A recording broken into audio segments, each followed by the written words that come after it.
Our kids have been learning about humility. The way that it's been defined downstairs is putting others first by giving up what you think you deserve. It's easy to put someone that we love first, someone that has done something nice for us, perhaps a grandmother, a grandparent, mom, a dad, a sibling, somebody who we love. It's really, really easy to be humble, but what happens if someone mistreats you or hurts you?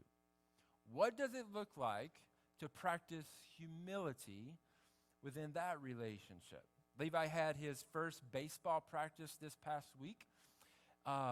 This picture is coming in just a second. I'm going to give you a story. But Levi had his first baseball practice this past week for the season. He loves to play baseball. He was excited about practice this week. A couple years ago, he had the opportunity to play for an all-star team. The time came for the very last tournament of the season for the all-star team. It was down in Mitchell. Before the game starts, just like every other game, the boys were out there passing back and forth, getting warmed up. The next thing we know, we're outside. We're not on the field, obviously. The next thing we know, we see Levi approaching us with his head back and his hand over his face. And it's one of those like, oh, no. So immediately, Levi, what happened? Well, come to find out, the boys that were passing next to him, a ball hit a glove, but didn't stay in the glove, ricocheted off his friend's glove, and met his lip. Now, I do have a picture of this. Everybody say, oh, yeah. Got him good. Well, we're looking at it.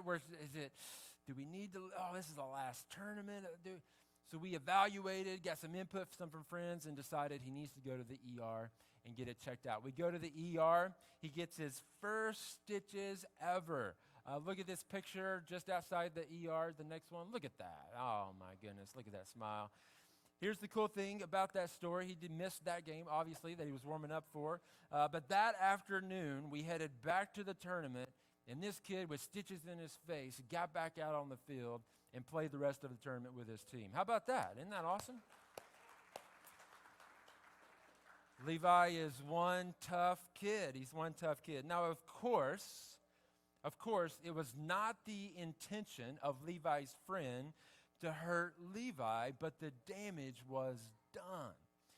It wouldn't surprise any of you to know that Levi forgave his friend, right? That's what friends do. We forgive one another. But what if someone intentionally hurts you? What if somebody intentionally hurts you?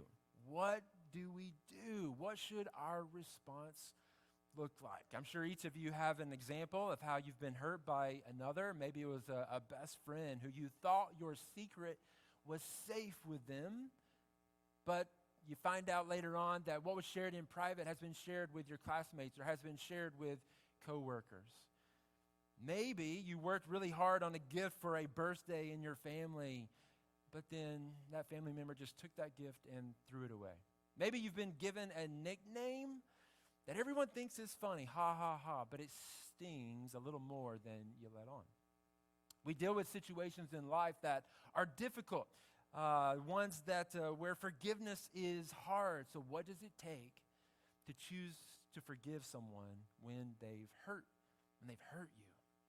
It's a great question. It's one that people have been struggling with, trying to answer, trying to figure out for many years, a really long time. We even find the writers of the Bible wrestling with how to show love, how to show humility when people hurt us. And thankfully, we have the greatest example to ever live and walk this earth in Jesus himself, who lived out his answer, and consequently, our answer this morning. In the Gospel of John, it's the fourth Gospel, Matthew, Mark, Luke, John in the New Testament.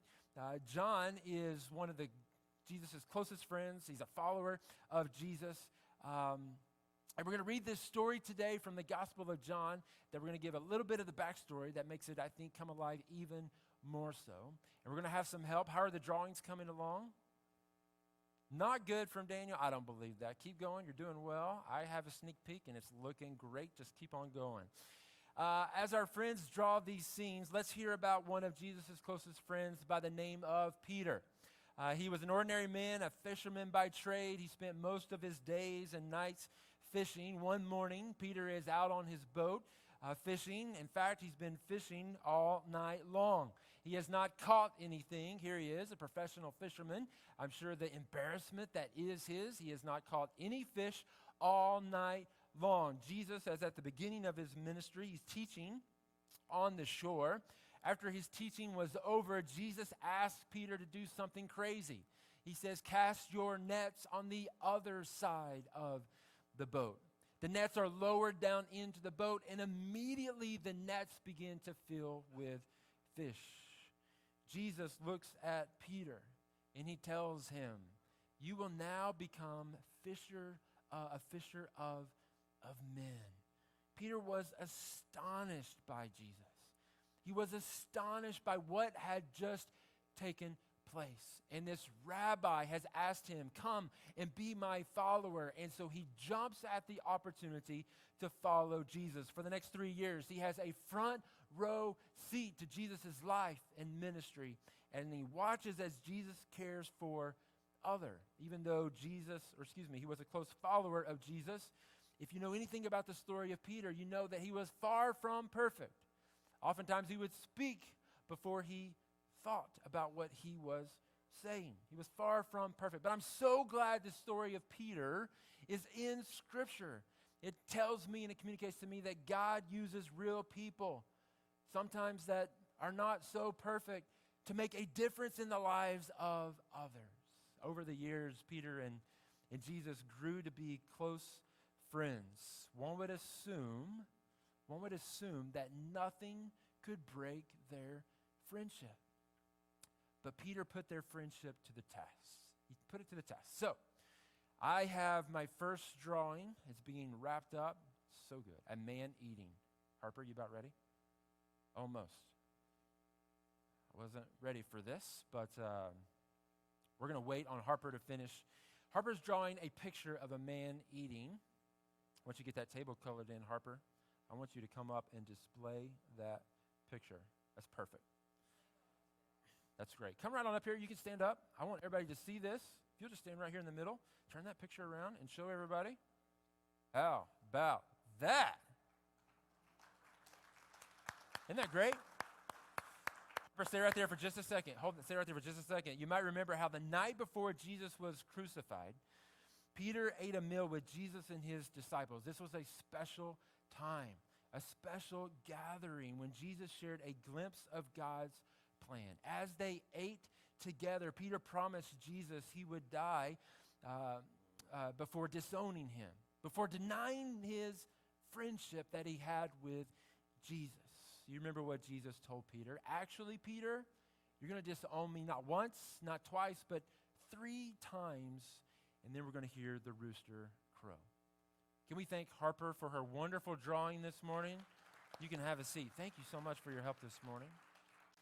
It's fantastic. Of course, Peter exclaimed, I will never deny you.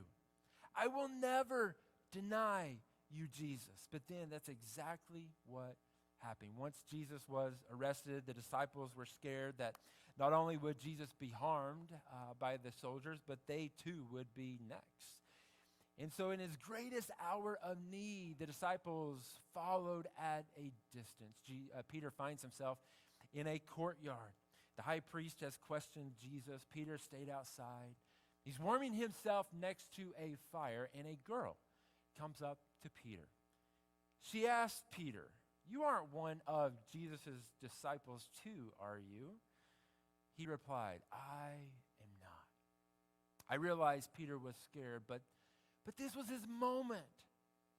This was his big moment to deliver, to come through for his friend Jesus. And he denied even knowing him. He failed.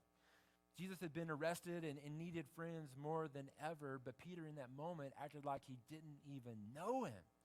Not once, but twice, and then again a third time. Peter was asked if he knew if he was one of Jesus' disciples 3 times, and every single time, I don't know the guy. I don't know the guy. It's in that point in the story that we hear the sound of a rooster. Somebody's drawing a man standing next to a rooster. Come on up, Gabby. Just stand right up here in front. Display that. Wow. Look at that. That's incredible. Just like Jesus had predicted. Just like Jesus had predicted. Peter denies him 3 times, and we hear the sound of a rooster. Now, I'm curious, is there a child or a teen that can do a rooster cock-a-doodle-doo?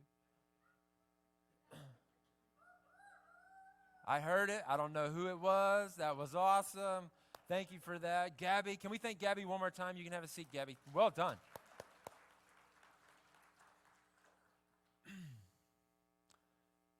This had happened to Peter one other time. Peter realized let me jump back. Peter did what he might have often done when something was bothering him. He'd gathered a few friends. Jesus had died. He didn't know what to do. And so they went back to what they were doing before Jesus had called them. And he got on a boat and he was fishing with a few friends. All night long they had fished and had not caught anything. The early morning arrives, and just embarrassed, distraught, living in fear, just disappointed with how things have turned out with Jesus, with his no haul overnight. Not a single fish, but then he hears a voice. And I'm wondering if we have a drawing of a man on a boat. Let's go back to that. This is fantastic, Daniel. This is really, really good. Turn around. Look at that. Isn't that great? Well done. Well done. You can have a seat. Thank you. Peter's on the boat, skinny as ever. And he hasn't caught a thing. And he hears a voice from the shore. Try the other side of the boat. Try the other side of the boat. And what we have is a man on the beach. Gadigan, are you ready to display? Oh, all right. I'm going to talk a little bit more. He's almost there. He hears a voice from the beach. Cast your nets on the other side of the boat. And the nets immediately begin to fear. And I can't help but wonder, did Peter remember back just about 3 years ago when he was out on his boat? When he was fishing, and he had been fishing all night long in much the same way, and he had heard a voice from the shore, try the other side of the boat. And in just the same way, the nets fill with fish. Gadigan, are you done? Come on up. I love it. That's all right. Come on up. This is a man on a beach. Yeah, I actually got 2 more. Oh, hold it up high so everybody can see. Look at that. That's fantastic. Thank you so much, Gadigan. You can have a seat. Thank you. To all of our artists, that was tremendous. The man on the beach, Peter recognized, it is the Lord. Instead of waiting for the boat to reach the shore, he says, I'm not waiting. He jumps off the boat and swims to the shore to be with Jesus on that beach. Peter remembered. He remembered his call from Jesus, follow me. I'm going to make you fishers of men. He remembered that moment. I'm convinced of that. And they're sitting on that beach around a campfire. Jesus has prepared breakfast for the crew. And after they ate, Jesus and Peter had an important conversation.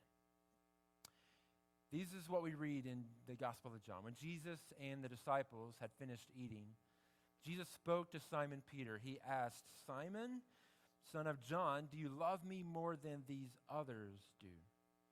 Yes, Lord, he answered. You know that I love you. And Jesus said, feed my lambs. 2 more times. Don't think it's a coincidence. 2 more times, Jesus asked Peter if he loved him. And after each time Peter expressed his love, Jesus would challenge Peter, Peter, feed my lambs. Peter, take care of my sheep. Peter, feed my sheep. Jesus didn't intend for Peter to become a shepherd. There's no sheep on that shoreline that morning. What's Jesus talking about? If you look behind me, there's a beautiful stained glass window. The image that is portrayed, Jesus holding sheep, having the shepherd's staff in his hand. Beautiful, beautiful picture. Jesus in John 10 called himself the Good Shepherd, while the people around him were like his sheep. Jesus wanted Peter to take care of the people who followed Jesus and would follow him in the future. Now, I really like this story because we get a glimpse of the character of Jesus. As one of Jesus' closest friends, Peter was convinced. He was convinced, I'm never going to deny Jesus.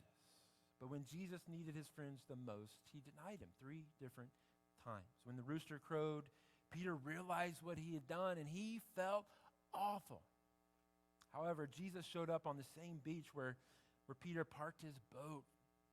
And Jesus had a valid reason in that moment. I think we can all agree. He had a valid reason to be mad, to be upset. He had been hurt by Peter. Their friendship, I'm sure, had taken a hit. How would you or I have responded? I don't know, but we have Jesus' response. Jesus initiates this conversation with him to make things right. And here's what I love about this conversation. Jesus asked Peter, do you love me, Peter? Here's what I love. Peter never once had to ask Jesus the same question. Have you ever thought about that? Peter never had to ask Jesus, Jesus, do you still love me? Do you love me? No. Peter didn't have to wonder what Jesus was thinking. Jesus still loved Peter. Jesus was willing to forgive Peter, and Peter knew it. He was inviting Peter, as he forgave him, into a new life, a one where Peter would care for the people that followed Jesus. We live in a world full of frustrations and difficulties all around us. Broken promises, disappointments, people that wronged us. It is so easy, so simple, just to resort to being mad. Not only being sad, but being mad and staying there. But even if you feel like you have the right to be mad, Jesus demonstrates another option, right? Jesus, here in the Gospel of John, demonstrates for us another option. He made things right between himself and Peter. There's a great chance you'll be perhaps the one at some point that wrongs somebody else. It happens from time to time. And if that happens to you, it's just as important for us to follow Jesus' example. Jesus didn't wrong Peter, but in the event that is you or I, it is so critical and so important, following Jesus' example, for us to take it upon ourselves to do everything we can to make things right. So think on this question. When is it hard to make things right? Just think about that. When is it hard to make things right? When you look at the difficulties you face, what situations is it really, really hard to forgive? It's really, really hard to extend forgiveness. When are the times you really need God's help to make things right? Jesus had put Peter first. Jesus took the time to make sure that Peter knew things are good between us. Imagine how Peter felt on the shore that morning. We should follow Jesus' example. We should follow his example and do as he has done. Forgive as you have been forgiven. Love as you have been loved. This story is a great reminder for all of us what real humility looks like. It's about putting others first, just like Jesus did with Peter. Your situation may feel hopeless. You may feel broken beyond repair. You may just feel like despair abounds.